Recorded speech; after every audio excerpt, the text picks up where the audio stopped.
कारगिल की ये विजय गाथा लगातार सबसे बड़ी कवरेज के साथ हम लाइव इंडिया पर आपको दिखा रहे हैं और कारगिल से वो तस्वीरें जो जीत के बाद की आज का माहौल वहां का बताती हैं। साथ ही साथ कारगिल के दौरान जितनी कहानियां सामने आई, जितनी शहादतें सामने आई, वो सब कुछ हमने आपके सामने रखा अभी तक लाइव इंडिया पर। आज इस शो में हम वो तमाम कहानियां दोहराएंगे, हम आपको बताएंगे किस तरह से जवानों ने अपनी शहादत दी, किस तरह से कारगिल को हमने फतेह किया। लेकिन साथ ही साथ आप यहाँ पर देख पा रहे हैं कारगिल कल और आज।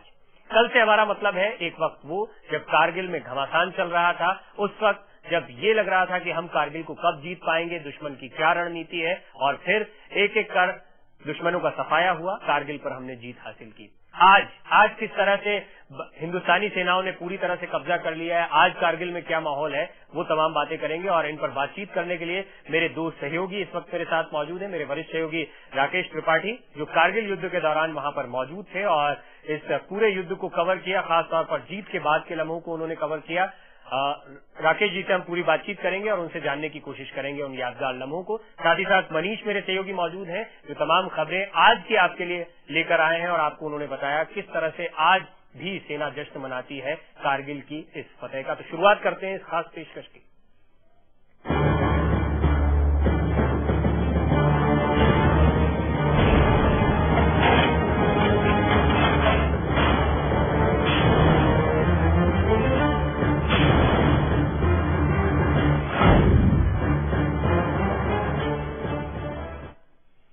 यह कारगिल की इस जीत के 10 साल पूरे हो जाने के बाद अब का कारगिल पहले से बिल्कुल अलग है। सेना इस इलाके में अब पहले से ज्यादा दिखती है। लाइन ऑफ कंट्रोल से सटे इलाकों के बंकरों में साल भर जवान मुस्तैद रहते हैं, चाहे मौसम कैसा भी हो।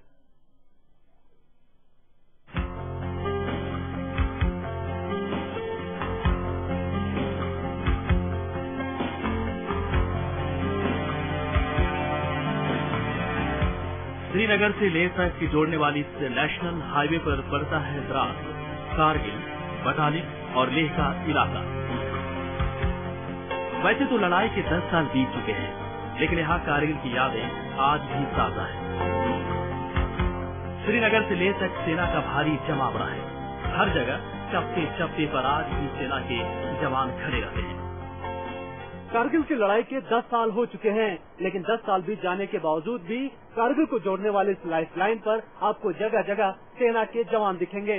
वजह साफ है, जम्मू कश्मीर में फैले आतंकवाद को रोकना और इस लाइफ लाइन की हिफाजत भी करना।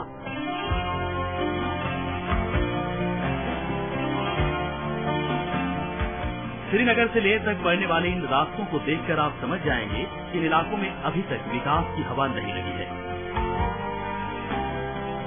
यहाँ बेहद गरीबी है।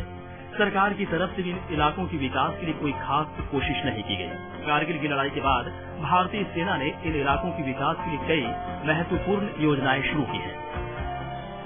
आर्मी के आने के बाद यहाँ पे ऑपरेशन सद्भावना के नाम के ऊपर बहुत से ऐसे प्रोजेक्ट हैं जो इनकी भलाई और उन्नति के लिए चालू किए गए हैं। मैं चंद एक का बयान करूंगा। हम लोग बहुत से आर्मी गुडविल स्कूल चला रहे हैं। 1000 से ज्यादा बच्चा तो हमारी फॉर्मेशन में जो है वो पढ़ रहा है। उसके लिए 200 के लगभग टीचिंग नॉन टीचिंग स्टाफ को एम्प्लॉयमेंट दी है। अच्छा, उसके अलावा हमने वुमेन एम्पावरमेंट सेल चलाए हुए हैं। हमारे इलाके में 9 ऐसे बड़े बड़े सेंटर हैं जहां पे हम उनको वोकेशनल ट्रेनिंग देते हैं। भारतीय सेना ने कारगिल के लोगों के लिए कई अस्पताल बनवाए हैं, बच्चों की पढ़ाई के लिए सद्भावना स्कूल बनवाए हैं। साथ ही साथ यहाँ रहने वाले लोगों के लिए सेना तमाम ऐसे इंस्टीट्यूट चला रही है जिसमें लोगों को सिलाई, कढ़ाई, बुनाई जैसी चीजें सिखाई जाती है, जिससे वो अपने पैरों पर खड़े हो सकें। मैं टीचर बनने के लिए यहाँ सीखने के लिए आया। मैं टीचर बनने थे यहाँ कुछ मैं टीचर बन गया तो मैं कुछ बच्चों को सीखने के लिए जाऊंगी और किसी सेंटर में।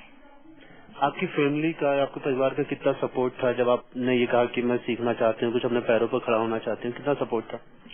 10-11 सपोर्ट था। उन लोगों ने बोला कि आप सीखने के लिए जाओ, फिर यहाँ आके सेंटर खोलो, फिर हम सब आएंगे यहाँ सीखने के लिए। फिर मैंने यहाँ आया सीखने के लिए। कारगिल की लड़ाई से पहले दुनिया इस इलाके के बारे में बहुत कम जानती थी। 10 साल पहले हुई कारगिल की लड़ाई के बाद अब बहुत से लोग इन इलाकों को देखने के लिए आते हैं। कैमरामैन शहनवाज खान के साथ मनीष शुक्ला, लाइव इंडिया, कारगिल।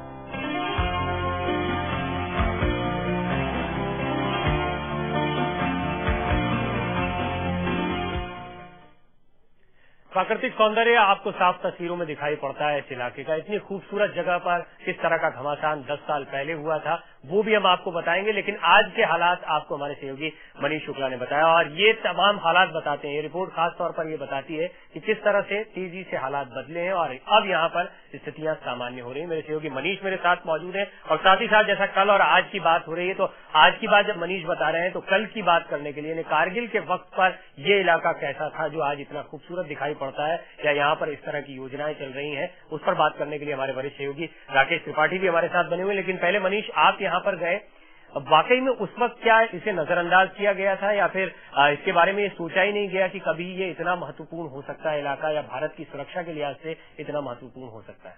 देखिए प्रवीण, पहले से माना जाता था कि इलाका काफी सेंसिटिव है, लेकिन कभी अंदाजा नहीं था कि जो पाक घुसपैठी है, खासतौर से अगर हम NH1 की हम नेशनल लाइन की बात करें तो उसको इस तरीके से टारगेट किया जाएगा। कभी इस तरीके से बात नहीं हुई कि अगर द्रास के इलाके में अगर हम नेशनल हाईवे पर फायरिंग करते हैं या उसको कट करते हैं तो आप देखें तो उसके जो आगे के इलाके हैं, चाहे कारगिल है, द्रास है, बटालिक है, लेह है, ये सारा डिस्कनेक्ट हो जाता है। तो जाहिर है 10 साल में कम से कम हम ये सीखे ऑपरेशन कारगिल से, हमें ये पता चला है कि रास्ता काफी इम्पोर्टेंट है। जो लोग हैं वहां पे बिल्कुल समाज से कटे हुए, ऐसा लगता नहीं कि देश के हिस्से हैं। कई ऐसे हैं जिन्होंने कभी अपनी जिंदगी में न रेल देखी होगी, न हवाई जहाज देखा होगा, बिल्कुल लोग विकास को नहीं जानते, इंटरनेट क्या है, न्यूज़पेपर क्या, उन लोगों को नहीं पता। ये भी गम सताता है कि 10 साल बाद सरकार ने अभी तक इतना कुछ नहीं किया, लेकिन ये जरूर पता चल गया है कि हमारा ये इलाका बहुत सेंसिटिव है, काफी सुंदरता है। अगर 10 साल में, जैसे आपकी रिपोर्ट देख रहे थे, कुछ हालात बदले हैं। जो पहले 10 साल पहले जो स्थिति हुआ करती थी या बिल्कुल कटा हुआ इलाका था, उससे कुछ हालात बदले हैं। और कल की अगर बात कर रहे हैं तो कारगिल की ये लड़ाई क्यों हुई थी, कारगिल की ये विजय गाथा क्यों लिखी गई, किस तरह से पाकिस्तान ने पीठ में छुरा भोंका, उसके बाद एक लंबी लड़ाई लड़ी गई और उसमें कई जवान भी शहीद हुए। ये लड़ाई क्यों लड़ी गई, क्या थे पाकिस्तान के नापाक इरादे, क्या थी ये पूरी लड़ाई, आपको बताएगी हमारी ये खास रिपोर्ट।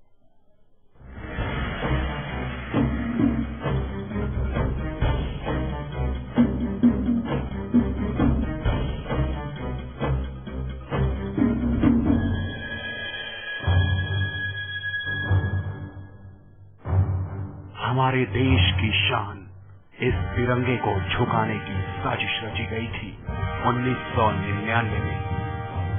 पड़ोसी की नजर में ये तिरंगा खटकने लगा था, उसके इरादे नापाक थे, उसे चाहिए थी हमारी जमीन, लेकिन हमारे जाबाजों ने इन घुसपैठियों को मुंह तोड़ जवाब दिया और अपने तिरंगे को फिर से लहराया। कारगिल की याद में भारतीय सेना विजय दिवस मना रही है। हम इस वक्त सोनमर्ग में खड़े हैं और इस रास्ते को भारतीय सेना लाइफलाइन कहती है, क्योंकि ये रास्ता कारगिल को जोड़ता है। हम आपको ये भी बताएंगे कि रास्ते के दौरान क्या क्या मुश्किलें सामने आती हैं। साथ में हम आपको ये भी बताएंगे कि आखिर पाकिस्तानी सेना ने सबसे ज्यादा इस रास्ते को ही क्यों टारगेट किया। इस रास्ते की अहमियत पाकिस्तानी घुसपैठी और पाकिस्तानी सेना अच्छे तरीके से समझती थी। ये सड़क भारत के लिए बेहद अहम थी, इसलिए इस सड़क को इस इलाके का लाइफलाइन कहते हैं। लेकिन ये सड़क पाकिस्तान के निशाने पर थी और इस पर निशाना लगाया जा रहा था इस पहाड़ी से। जगह जगह पाकिस्तान इस सड़क पर घेराबंदी किए था। इसका एहसास हमें तब हुआ जब भारतीय सेना के काफिले पर दुश्मनों ने बमबारी शुरू कर दी। आप मेरे पीछे जो दृश्य देख रहे हैं, इसे जोजिला दर्रा कहा जाता है। इसे इंडिया गेट भी कहते हैं, क्योंकि रास्ता सिर्फ साल भर में 3 से 4 महीने के लिए खुलता है। करगिल में तैनात भारतीय सेना के जवानों को इन्हीं दौरान राशन सामग्री का इंतजाम भी करना पड़ता है।